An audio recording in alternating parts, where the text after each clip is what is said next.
Let's get into a conversation breaking some misconceptions about religious figures, specifically the one we know as Jesus, whose real name is Yehoshua. Now, a brother from Iran opens up about why not only he thinks that Jesus was black, but that palm-colored people dismiss this fact simply because they don't want their attention to shift from them to black people. A big shout out to Melanin Wisdom for sparking this discussion. Now, let's get started. When black people claim that the ancient Hebrews and Jews were black people and Jesus was not a white man, many white people come across and say, okay, Jesus was not a white man, but he wasn't a black person either, because he was from the Middle East, and therefore, according to them, he must have looked like Arabs. But this is a fallacy. Just because the modern population of a region looks like X doesn't mean that the ancient inhabitants of that region looked also like X. For example, look at Australia. Are white Australians descended from the ancient Aborigines? Or are white Mexicans descended from the ancient Mayans? Of course not. The Middle East is the most melting pot region of the world. There are black, white, brown, Indian-looking and Mongoloid-looking people in this region, all of whom claim to be native and indigenous to this region. And for example, in Arabs, there are black, white, and mixed, the so-called brown Arabs, all of whom claim to be the real Arabs. But which of them is the real Arab? The black one, the white one, or the brown one? The same goes for Iran. There are many different ethnic groups in Iran. There are Mongoloid-looking Turkmens, there are Indian-looking Baluch, there are native blacks, there are white-looking Turks, there are mixed-looking Kurds and Lurs. Which of them is the true Iranian? And unlike what the believers of the Indo-European hoax claim, the white-looking people in this region are not descended from the ancient mythical Indo-Europeans. These people are mostly Turks or descended from Turks. For example, here in Iran, up to 40% of people are Turks, and I don't know how many of them are descended from Turks, meaning are related to Turks. And the most white-looking people of Iran are mostly Turks, but there are also Russian, Georgian, and Armenian people too living in this region. And we all know that Turks are not an indigenous people to this region. They came from southern Russia and the Central Asia in recent centuries, and they cannot be an indigenous people to this region. The ancient inhabitants of the ancient peoples of the Middle East were all different types of black people, different groups of black people. Assyrians were a black people, Persians were a black people, Elamites were a black people, and Arabs, yes, were a black people. That's why you see Assyrians have depicted themselves with curly hair, curly beard, and dreadlocks. That's why you see Persians have depicted themselves with curly hair and curly beard. And even there are many wall paintings found in Susa in which Persians have depicted themselves with black skin, have painted themselves with black skin. So therefore, Persians were black people, not a so-called Indo-European. And I believe that Persians, Assyrians, Arabs, and all of the ancient inhabitants of the Middle East were an Ethiopian type of people, the so-called Semites, an Ethiopian type of people. People like the Somalis, like Ethiopians, like Eritreans, like Djiboutis, like dark-skinned Yemenis. They weren't white people. Why?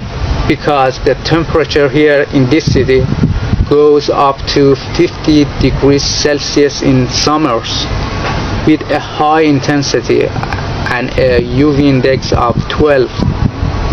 White people cannot endure this heat. They cannot tolerate this heat. So they cannot be indigenous to this region.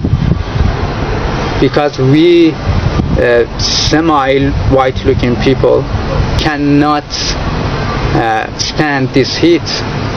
We cannot go outside too much in summers. But how can white people be indigenous to this region? And I don't say this because as you can see, I'm not a black person, and I look mostly like whites than blacks. I just want to tell the truth that the ancient inhabitants of these regions, from Babylonians, Assyrians, Elamite, Persians, Jews, were all black. Now, let us start with the most iconic creation story, the tale of Adam's formation from the dust of the earth. This biblical narrative has captured hearts and minds for centuries. But what deeper insights can we uncover from this ancient text? Well, according to scripture, God formed Adam from the dust of the ground, breathing life into his nostrils and thus creating humanity's progenitor.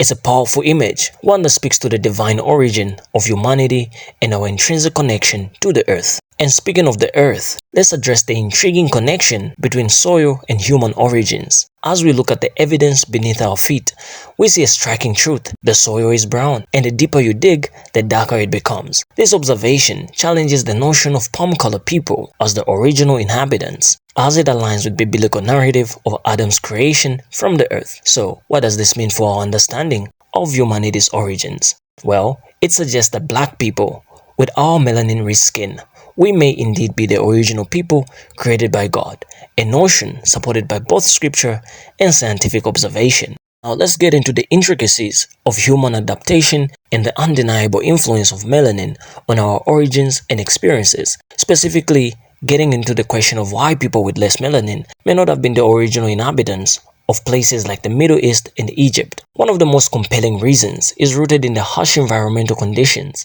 of these regions, particularly the intense heat and sunlight. The Middle East and Egypt are known for their scorching temperatures, which can pose significant challenges to human survival. Here's where melanin, the pigment responsible for skin color, plays a crucial role.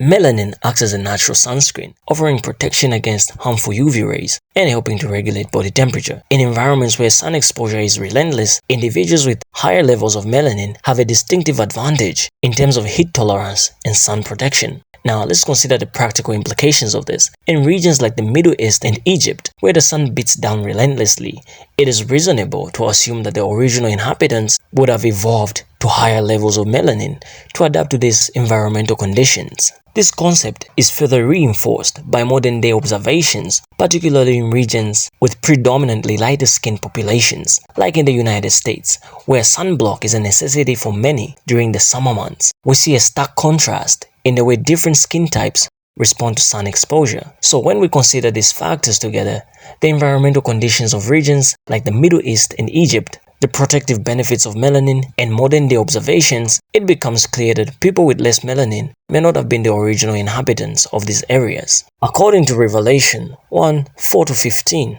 the Messiah is depicted with hair like wool and skin like bronze that has been refined in a furnace. This vivid imagery paints a striking picture, a picture that aligns more closely with the physical characteristics of black-skinned melanated individuals. Now, let's pause to consider the profound implications of this scripture. Not only does it speak the truth about the identity of the Messiah, but it also provides insight into the physical appearance of God's chosen people. But here's where things get more interesting. Throughout history, interpretations of scripture have been influenced by cultural biases and power dynamics. In some cases, narratives have been distorted or whitewashed to fit prevailing ideologies. Take for example the portrayal of people with white skin in the Bible. While some may argue that that reflects a historical reality, others point to the evidence suggesting a different interpretation. In the eyes of God, those with white skin were seen as cursed, a notion that has been overlooked or downplayed in modern interpretations. So, what does this mean for our understanding of biblical truth? Well, it challenges us to think beyond and look beyond the surface level interpretations and confront uncomfortable realities. The scripture in Revelation serves as a powerful reminder that the truth cannot be washed away or hidden. It persists, waiting to be uncovered by those who seek it. Now let's get into the mysteries behind the legendary statement made by none other than President Abdul Gamal Nasser of Egypt. In 1958, President Nasser drops a bombshell by declaring that the Jews went black and came back white. Sounds like something straight out of Hollywood. But hold on your seats, let's break it down further. Over the centuries, black communities have faced countless captivities, oppressions, and migrations. It's been a roller coaster ride of resilience and struggle, with their skin color evolving along the way. Now, here's where things get really interesting. You see, as black folks journey through different climates and environments, their skin pigmentation gradually changed. It's like a real-life game of adaptation and survival. But wait, there's more. During the wild ride of transatlantic slave trade and colonial expansion, millions of Africans were forcibly uprooted from their homes and thrust into harsh conditions abroad. Talk about a plot twist. Now let's zoom back. President Nasser's bombshell statement about the Jews. Some folks might raise eyebrows about this, but it's actually a thought-provoking reminder of how historical experiences can shape our perceptions of race and ethnicity. It's like a plot twist within a plot twist. Now, before we wrap up, I've got a question for you. Do you believe in the narrative of the Black Jesus? Or are you still holding on to the Hollywood version with the blonde hair and blue eyes? It's a question that invites us to challenge our preconceptions and seek out the truth. So, if you enjoyed today's conversation, and I hope you did, don't forget to smash that like button and spread the word. Tell a friend, tell a neighbor, heck, tell the world about what you've learned today. Together, we can ignite a spark of truth that will illuminate the darkness and guide us towards a future of understanding and unity. Thank you for joining me. See you in the next one.